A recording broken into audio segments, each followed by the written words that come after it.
journey of the 5th edition.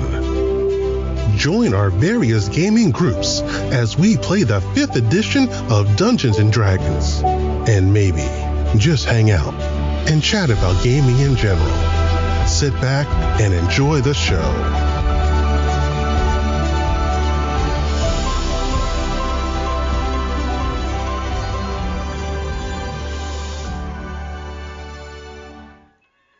Hi, this is Kelly, aka Trixie from Ragnarok and Roll, assigned to Ragnarok Story, and Tilda Wimblewick from D&D Journey of the 5th Edition.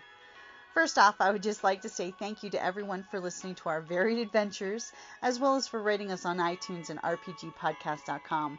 If you haven't rated us yet, we would greatly appreciate it if you could. And if you're looking for more ways to support our efforts, we are now on Patreon, a great site where you can help us continue making more podcasts, as well as some special surprises for our patrons. If you can, please look us up at www.patreon.com/cppn. Every little bit helps. And again, thank you for listening.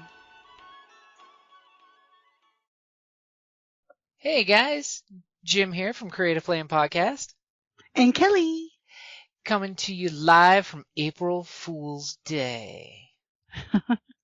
Thankfully. No joke, right? Yeah, no joke. No fools. No fools. Thankfully. Well, I'm foolish. Does that count? Thankfully, my day's been not full of pranks and silly one-line social media dreads, which is good. How about you, Kelly? Actually, not too bad, of course, because also it's coming up on Easter. So I think a lot of people have the day off. That's definitely a good thing. As you know, I know all kinds of shenanigans can usually happen today, and hopefully they haven't. So, what are we going to talk about? I mean, the goblins of conquest are on hiatus right now, thanks to the full swing of COVID. That's no joke. No, that is definitely not a joke. Well, we can just talk about random D&D things. Random D&D things.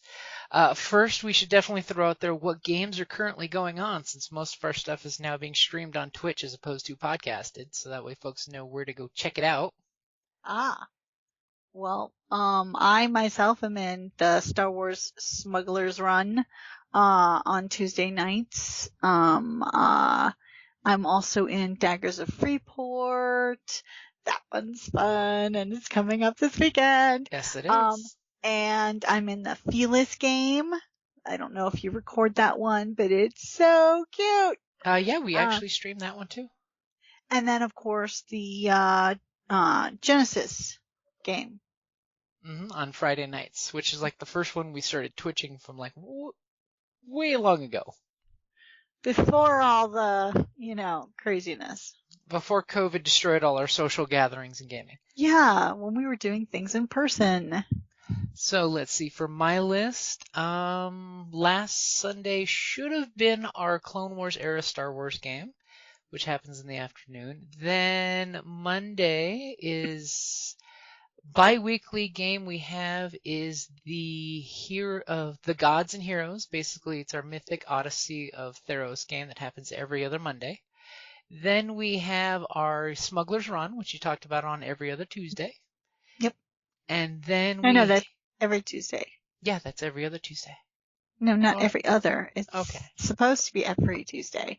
It doesn't always happen that way, but... True that. You're thinking the Felis was just every other Thursday. Yep.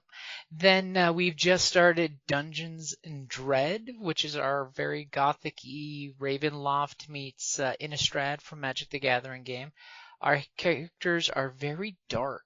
They're being led by a sorceress tiefling with wings that's pretending to be a cleric, and she's pulling it off amazingly. Pretending? Pretending to be a cleric. She's actually a sorceress, i.e. witch, who's getting revenge for her sisters and mothers who were burned at the stake by the church. So I take it she's not a heal bot then? She has one sorceress ability that looks like it's a heal, and only looks like a heal. Okay. Yeah, it's going to be a dangerous group. Yeah. Then on Thursday, we've got, this Thursday is going to be our Thursday night hack and slash, which we don't stream, but we just play for shits and giggles. And next week will be our Fearless game, which we stream. Yes. And then Friday is our Genesis, our summer Twitch game, which I think is coming back to being in summer again, Yeah. which is our Realms of Theros, which uses the Genesis system. Mhm. And then, like you said, this Saturday we're going to get to play the Daggers of Freeport, which we've been on hiatus for that for a bit, which is Mhm. way too much. Yeah, well, that one's technically a once a month anyways, but then it's sometimes really hard to get people's schedules to align. So on the plus side, that means we're having a ton of gaming going on. Very little of it's being podcasted. We'll hopefully get a Scion game coming soon, which I'm still hoping Ooh. on. Well, I'm throwing the offer out there. I'm just waiting for people to say yes. Okay, are we talking modern day Scion? What are we? Because I've got my Scion of Hermes that I haven't really used. I'm trying to go for whatever has us playing Scion because the podcast needs something to be played for Scion. It's way overdue. Just saying. Yeah. So if you guys are looking for us on the podcast and things have been quiet there, definitely check us out on Twitch. And everything we play on Twitch, we immediately put over to the YouTube page the next week. So that way Twitch doesn't make it go away after a couple weeks, which they do. So that way everything is archived. So I will definitely put links in the show notes for the Twitch channel and the YouTube page. I believe for the Twitch, it's just twitch.something/cppn because I try to keep that uniform across all the venues. YouTube, on the other hand, it's all kinds of / letter something Creative Playing Podcast Network. The funness that it is. Yeah. So that pretty much covers what we're doing. We're doing lots of gaming. Much gaming is being had. So random D&D topic. What would you like to talk about? Well, let's see here. I've only had like a sec to look at the new book, that Candlekeep Mysteries, but the one thing that I'd like to say is that, yay, there is a map inside that you can actually fold out on the table. It is an God, awesome that's map at the back of the book. Yeah, and it's been so long.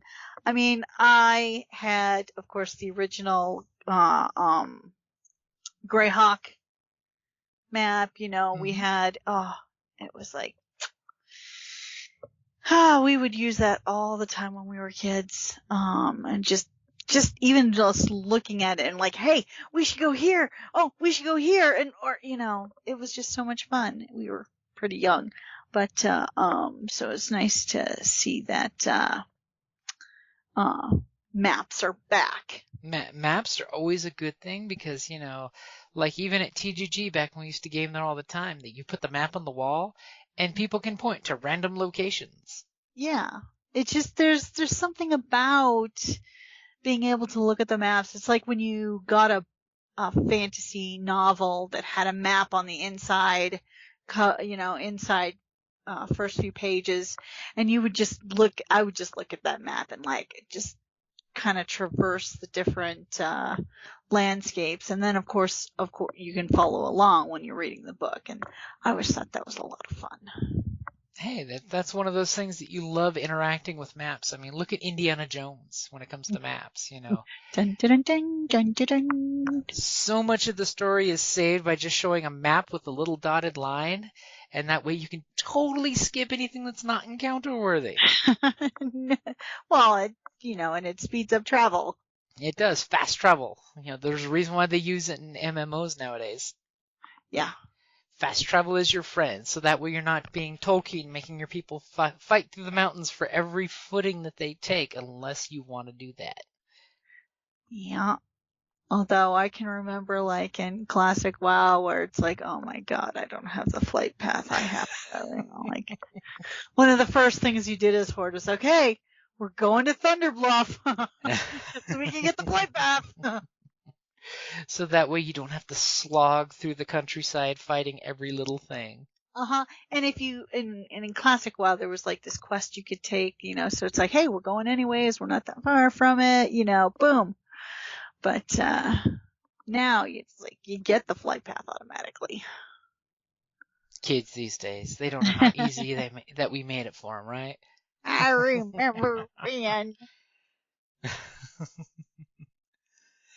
So another thing I want to throw out there is definitely maps. GMs, don't stress maps. Start small. Start with the building that the adventurers are going to be messing around with. Then the city they're messing around with, or the village.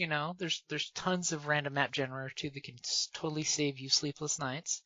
Mhm. Then you can do a vague outline of the continent, which I like to do, is just a kind of mush 3 or 4 continents together. Trust me, He's the king of the squiggles. George R. R. Martin totally did the same thing, where he just packed a bunch of European countries together and played out the history. Don't be afraid of borrowing bits and pieces, like in Seventh Seas. As you know, the creator said, the not England, not Germany, not France. That is totally France, Germany, and England. that it's a joke because it's based on something real world, so that way it makes sense, but kind of mushed together in a new and interesting way. So don't stress maps. And if need be, like Kelly was saying with the squiggle, where you just kind of like put the paper down, put the pencil at a weird angle, and just kind of generally roll the pencil across the map, and that's kind of the squiggly sign you've got. Or take a picture of rust or stains on the ground, and that becomes your new outline. Mhm. I've totally done that one before. If that's a cool looking rock, click, that's now an island continent.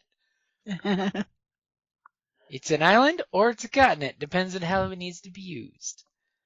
So maps are fun because it gives your players something you can, of course, my favorite one is you draw the map on some blank typing paper, stain it with some tea overnight, burn the edges and throw it to them like an old treasure map.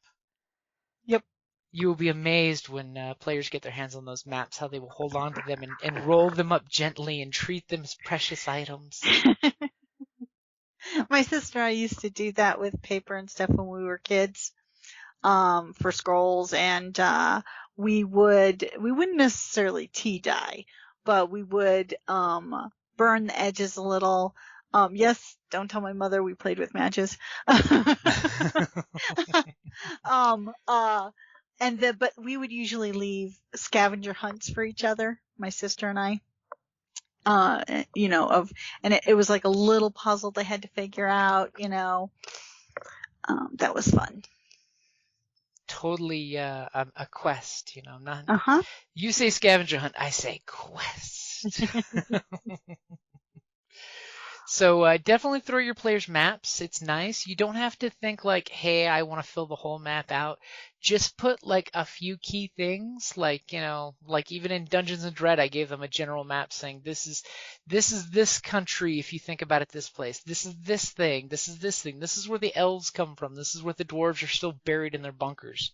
Because in that world there's vampires, and when you're a dwarf in a hole, you don't want a vampire to come in your hole. Ooh, yeah, no, that would make bad things happen. Of course, in that game, they've got undead, greedy dwarf, specters that are even worse. There's a reason why the hill dwarves left the holes. Yeah, I just all of a sudden had visions of that one instance that we did our glitter doom. A lot of undead and zombie stuff happening too, which just out there. So give your players maps, fill in general things that can be flushed out later. No need to rush to put everything on the map because that will make a game master go nuts. They will lose many hours. They will actually try to do too much work, and they'll end up not even using 90% of it. Yes. And just know that through every impassable mountainside is always a goat path. There's always a path. Good point. Now, if your players can find that goat path, that's an odyssey just on its own. Then, gee, there happens to be another goat path. And then you find out the goat path is really a lie. It's just these bandits that keep selling people maps to this goat path that doesn't exist. Dun dun dun dun. Yeah, that would be how your mind thinks. It all depends what the adventure needs. True. Sometimes, I don't want to say railroading, but sometimes a little prodding is helpful. Because after all, if your characters would know this in the real world, it is fair to give the characters the insight of, hey, you know this. Or, hey, maybe you should throw some gold coin and free drinks to the local goat herders. Hey, spread the love. Goodwill never hurt, except when you, of course, piss off the goat herders because you didn't want to kill that griffin that's been eating their goats. And then they lie to you about things. Son of a bitch. Yeah, but it's not always the best thing to do is kill the griffin. This is true. Maybe the griffin had a reason to be there. Or worse, if you're playing something like Mythic Realm of Theros, maybe the griffin is the chosen animal of the Artemis of this setting. And by slaying it, you've pissed off the local goddess of the hunt, and there will be issues from now on. Oh, yeah. That would be bad. Think about it. Now, every time you come near a major Hey, flock, and Greek gods, they hold a grudge, man. it's all about the grudge. It's the yeah. dirtiest side of the human personality, which is why the Greek gods are so great. Tomato, tomato. I'm sorry. There are some of those stories. It's like, what? It's like poor Medusa. She was just that. I mean, Talk about railroad. oh my God. What happened to her was, it's the gods that should have been punished. Assaulted in another goddess's temple, and does the goddess support the other lady? No, she blames the lady for what the guy did. Yeah. Cautionary tale. Not cool. Not cool. If all the Greek goddesses would have banded together, think of how they could have changed things. Exactly. Instead, they were busy fighting each other. Mm-hmm. So, don't be afraid to play with things. Don't be afraid to play around with things and use, different bits from history, stories, things like that. So one other thing I want to throw out there, which I know is a favorite amongst the Star Wars crew, as well as the Daggers of Freeport, because that kind of was like the heart and soul of the game for that one, is giving your players a base of operations. Ah, yes. I love our Cat's Paw. The Cat's Paw is a tavern that the group owns. That's friggin' awesome. It is so cool. And when we were given the deed and there was a map, it was all the players like, okay, I'm picking my room. I think an entire session was spent just picking who gets which rooms. Hey, it was dorky fun. But of course, for the smugglers, the Star Wars one, ship is everything. Mm-hmm. It is your mode of transportation. It is your shelter. It is your base of operations, and you must be precious with the precious because you'll die if it gets blown up in space. Yeah. And being a pilot myself, it's kind of nice to have something to pilot. Mm-hmm. You've heard David joke during Smuggler's Run about the other game where he's a pilot and he's crashed the ship into like 3 different worlds already. Because that ship crashes a lot, and it's not fun when your mobile home basically crashes everywhere you go. Yeah, knock on wood, that has never happened to me. As the captain says, my ship don't crash. If it done crashed, you done crashed it. Yeah. Now, I may not be able to astrogate very well, but I can fly that sucker through a needle, the eye of a needle. I just can't find that needle. You don't know where you're going when you hit that hyperspace, and you're trusting in your teammates to navigate for you. But when you get to wherever you're getting, you can fly. You got it. And I'll even throw out the High Seas Shenanigans group. How the Imp's demise is totally your base of operations. That once again, a little map will do ya, and you guys fell in love with the design of the ship, even when you had to rebuild it. Well, just half of it, like the back half, we had just the burnt half. And we've augmented it, And now on that one, it's funny because I'm the first mate and I'm the navigator and I can't navigate for anything. Oh my God. It's just that the dice say that you're not used to navigating from this point of view. Yeah, exactly. I'm an aquatic sea elf. I'm used to doing it from under the water. So that way be willing to give your players a base of operations, even if it's mobile. Because of course, pretty much any Star Wars group, it's gonna be something mobile. Like in our group with the Weeby Rebels on Saturday nights, they're a squad of Y-wings, and they are very precious with their ships. As soon as they discovered just how little strain a Y-wing can take before it shuts down, they got real precious with their ships. All of a sudden, they're a lot more willing to spend torpedoes instead of letting their ships get shot up. It's all Mm-hmm. about the Alpha Strike, Blitzkrieg attack, and then run away. It makes a difference. It does if you can kill the baddie before the baddie can shoot back. Also, it can help invest them. True, because that the upgrading what you have versus getting something new, and usually the group will upgrade what they have as opposed to replacing it, because they know what the expectation is. It just depends. Except for the smuggler crew that trades ships like, pajamas. No, we upgraded. We definitely upgraded. Hey, we were basically almost handed a brand new ship. We made good money on that. It was a sweet deal. It was. So, I don't know. I mean, I loved the old ship. But girls got to do what a girl's got to do.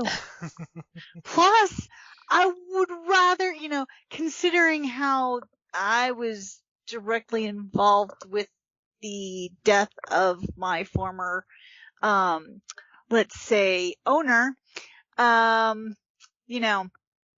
probably didn't want to be associated. A new ship, oh no, that's not the same Twi'lek. See, she flew a different ship. Totally different ship. That had Exactly. nothing to do with it. Yeah, no. So let's put it this way. If you were in a Scion game, what kind of base of operations would you want? Well, it depends. Are we talking old world, new, modern world? Are we talking, cause I like that whole Warehouse 13 angle that we were talking about for a possible Scion game. And in that case, it would have to be something kind of mobile, ideally, or, a really cool warehouse. Or the mobile base becomes an RV. You're trapped in the epic family vacation movie. Oh my god, that would be hilarious. Even better is if a Scion decided to opt for That's My Relic. The RV is basically the modern incarnation of the Argus. Or, what's it, Thor's ship? The one that he could fold up? Oh, not Thor's, but I know which one you're talking about. Yeah. Yeah, I think is that Frigg? I think it may have been Nord or Frigg that had the folding boat. Maybe it's Nord. But didn't Thor used it when he went after the... it's been a while. Oh my god, see, we totally need a Scion game. See, so in regards to the, let's see, we've got Sklid Badnor. The Old Norse for assembled from thin pieces of wood is the name of the folding ship. Let's see who had the folding ship.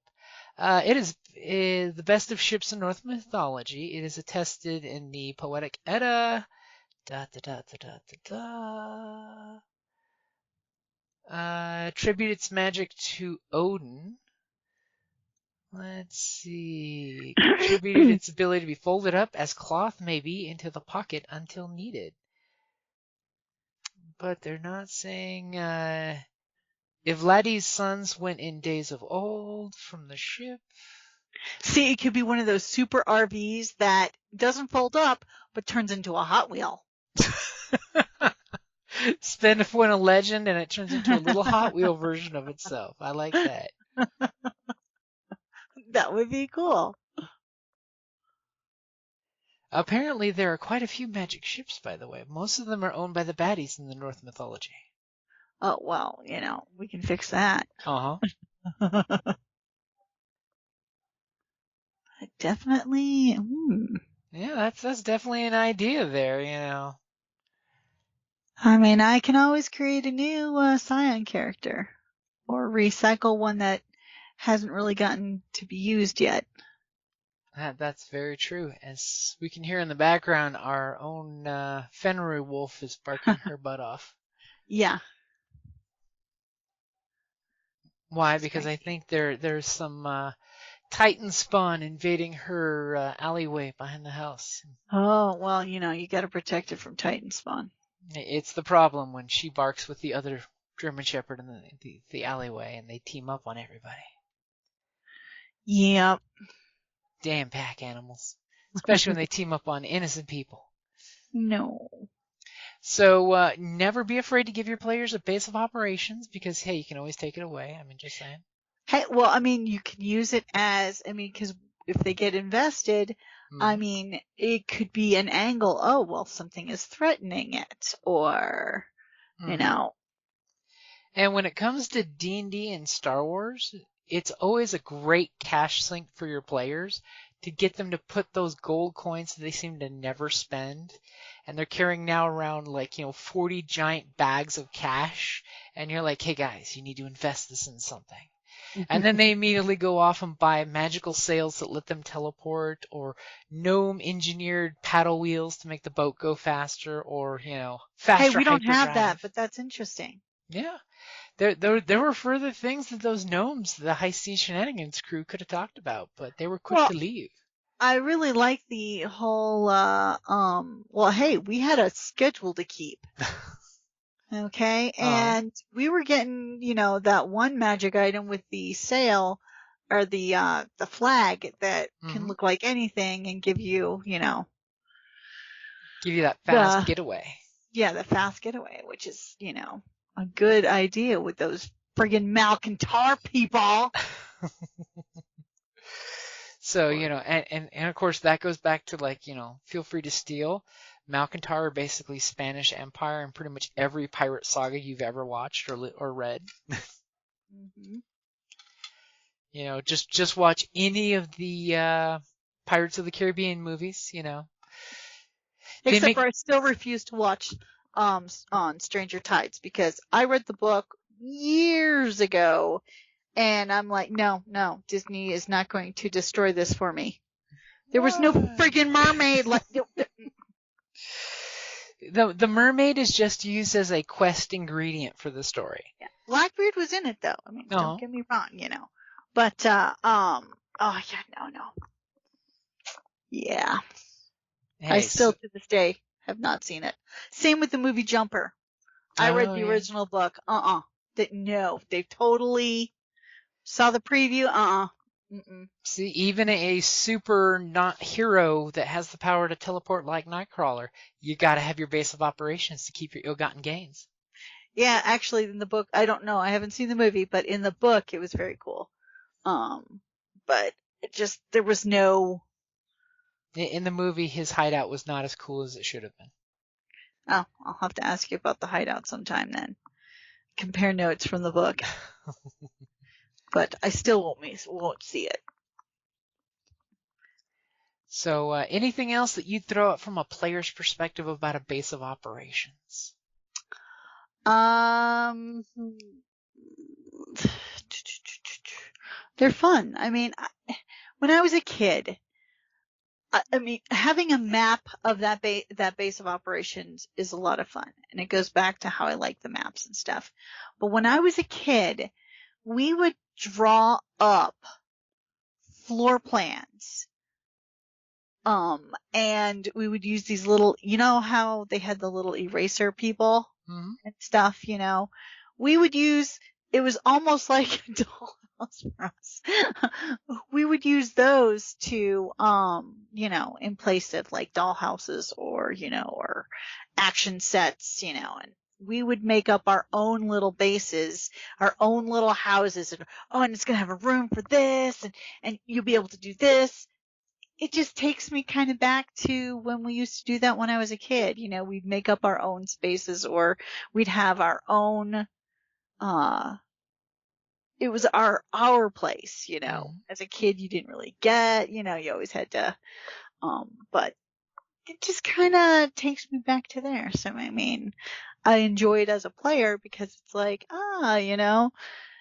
it's kind of fun, And one thing well, kind of two-ish things that I'll shamelessly throw out there as a GM. As resource management goes, your players are committing resources to improving the base becomes a character basically. Yeah, it It does. becomes a entity that the group collaborates to build up. But as a GM, you can have the players design their own base or add on to it, and that's less map making that the GM has to do. And even better, once this map is made, whether you're doing virtual tabletop or you're playing actually together, you're getting to get that social interaction in person. You can actually make a hard copy of that map. Like you can go to like Office Max or whatnot and get grid paper, make a hard copy of the map that's always available to be whipped out. So Mhm. you can do the standard classic tropes that every action movie tries to do of give your heroes a place to go rest and someone kicks in the door. Exactly. And like with the dagger, or not the daggers, the high seas shenanigans, we actually got it laminated. So, hmm So you it's a know, permanent map that can be whipped out at any time and used, as needed. So that's as a GM, that's really nice because you can just whip out the map.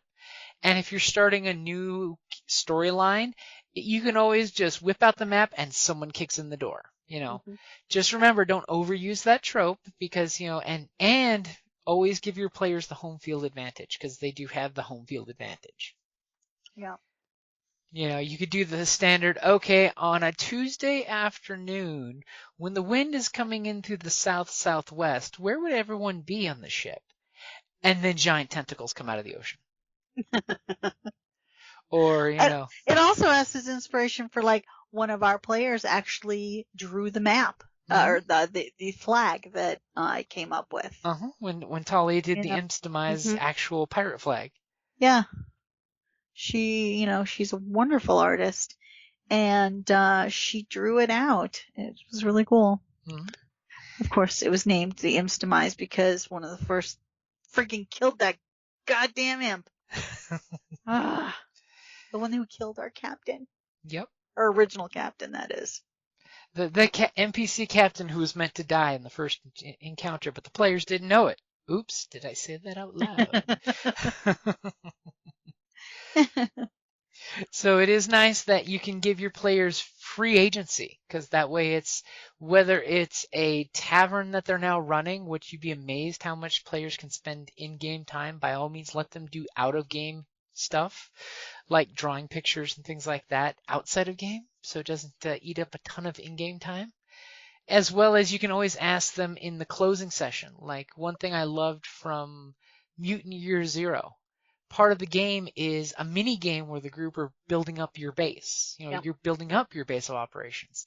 Is in closing with the adventure, you then tack on 15, 20 minutes that you schedule ahead of time, planning on it that, okay, so here's your base. What are you investing in the base? Or what do you think is going to happen to your base next? Or like I've said, so for the Cat's Paw, what's the next thing you think is going to, event you're going to host at your bar? Yeah, Carrie wanted to do like some cross promotion with the gladiatorial games and that type of stuff. And like my bard, since this actually has tower, my bard will actually go up to the tower, open the windows, and play music to get people to come in. I mean, we have certain meetings there sometimes too. Mm-hmm. It's interesting. And of course, hey, our bar has a ghost bartender. Mm-hmm. I'm just saying, that's freaking cool. You guys totally could have vanquished him and made him go away. Instead, he's an actual NPC that takes care of the bar after dark. Yeah, well, I mean, Cleric of the Grave, you know, She part had of a the nice party there. she had a nice conversation with him and realized he just wants to do his job. He still doesn't like me that much, though. Even though I wrote that wonderful ballad for him about his life and death. Well, he's really not gotten to know you because every time you come in the bar, you have a different face on. That's true. I mean, I am a changeling. All they know is that there's, a group of regular folks and then the druid and all these different bards. It's like a small parade worth of bards. True. Very true. Well, and it's not always bards per se.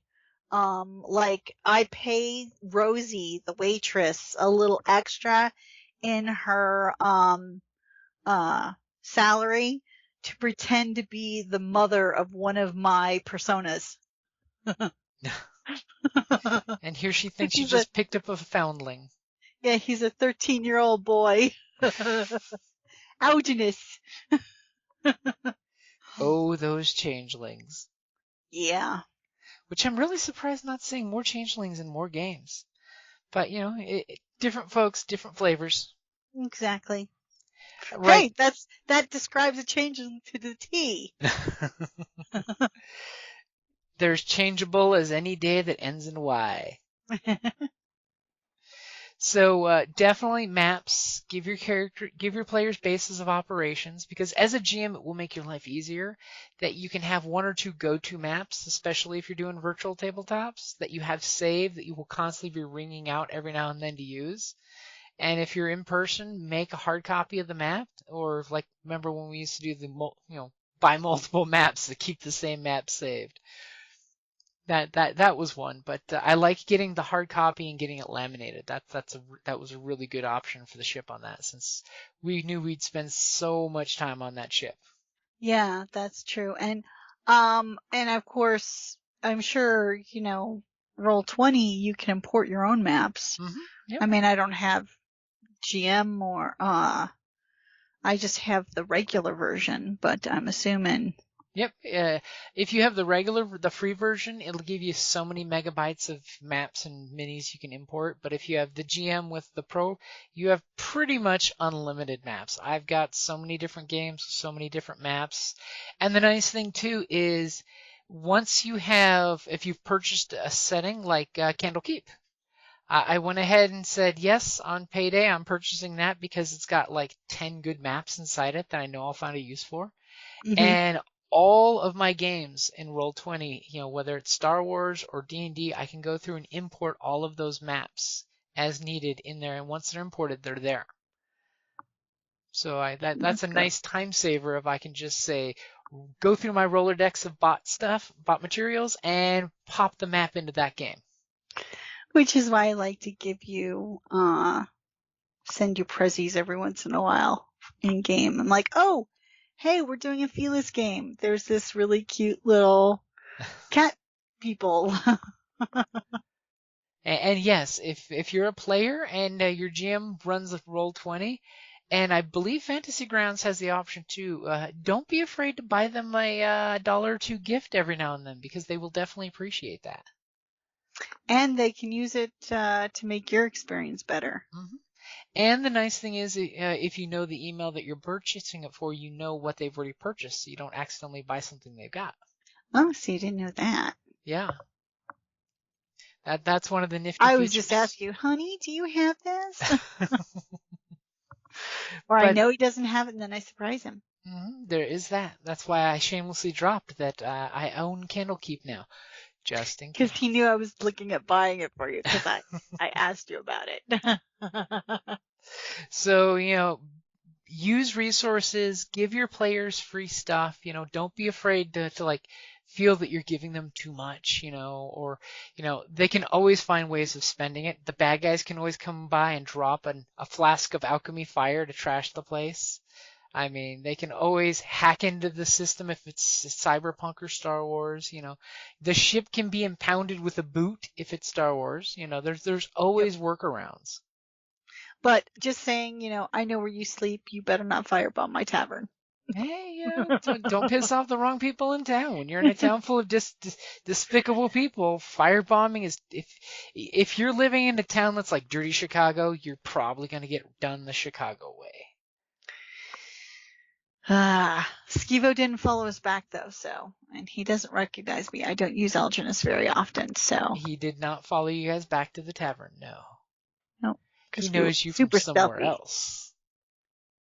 Dun, dun, dun, Alginus? dun. No, Hmm. you guys were observed some other location, which is where he followed you. Hmm. Yeah, you didn't think about where the guys started trailing you. Hmm. Yeah, that's all I gotta say is that growly noise. Hmm. So I'm thinking that's probably a pretty good place to wrap up. If you guys have any questions or any topics you want us to bring up, feel free to hit me up on Creative Play and Podcast Network's Facebook page, which is facebook.com/Creative Play and Podcast Network. Or you can hit me up on email, which is creativeplaypodcastnet@gmail.com. Or just hit us up on Twitch. I mean, it's twitch.tv/CPPN is, I believe, the channel. Let me double check. Take just a moment. Kelly's going to talk about something. Da da da da da da da. It's weird when you're being put on the spot all of a sudden. We're like, oh, okay, we're wrapping up. But of course, I don't Facebook. Facebook is evil, but it does have it has some good points about it. So, but that's just me. I'm weird. I totally admit it. Hey, there's nothing wrong with avoiding the social media because it is often a crutch and a problem. But it is great for getting your gamer groups together to make sure everyone's showing up to game like later tonight. So yes, it is twitch.tv/Creative Play and Podcast. No net, just Creative Play and Podcast. What was that again? That's twitch.tv/Creative Play and Podcast. Nice. So that way you can find what games are happening. I mean, lately I've been doing a lot of late night World of Warcraft streaming with no commentary because, people are within earshot and would yell at me for making noises. It's not like it's, Modern Warfare where I can do the creepy sniper voice. Or I can haul off. You could do the creepy sniper voice when you're in World of Warcraft. Yeah, but it's just not good commentary. You'll be sitting there hearing the gnomes or the Pandaren doing their thing and then creepy sniper. And it's not like, in Call of Duty when somebody shoots you and you just got to give them that good shot sniper. That's creepy. You got to give them the compliment before the mic goes dead. Because now you're dead. Dun dun dun dun dun. Alrighty, guys. So that's probably going to be a good place to wrap it up. And hey, check us out tonight, tomorrow. Oh, not tomorrow. Not tomorrow. No, tomorrow we have plans. Tomorrow we dine in Brazil. Mm-hmm. Okay, guys. Like always, thank you for listening. Feel free to hit us up online on social media, on Twitch, Twitter, Facebook, all that good stuff, even YouTube. And let us know what you guys want to hear about because, I just threw out a couple topics here and Kelly threw out a couple topics here and we just rolled with it because, I'll be honest, base was mentioned by my group, from last night because they found a rogue shack, and now they're wanting to claim this crappy shack. But okay. It has nothing to do with their mission that's thousands of leagues away. So, yeah, sure, you can claim the shack in the woods. Just because it was ran by two rednecks named Daryl and their were-rat mama? Oh my god. All right, that's funny. So that's going to be a good place to wrap it up there. All right, good night, guys. Good night.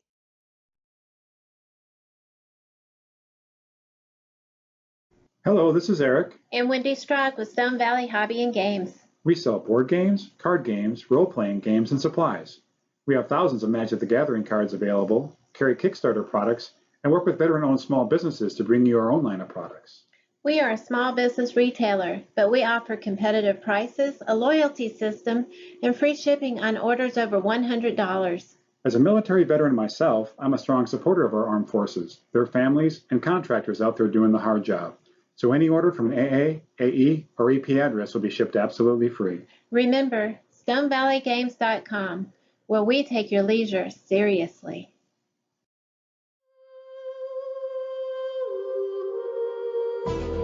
thank you for listening to D&D Journey of the 5th Edition, a member of the Creative Play and Podcast Network.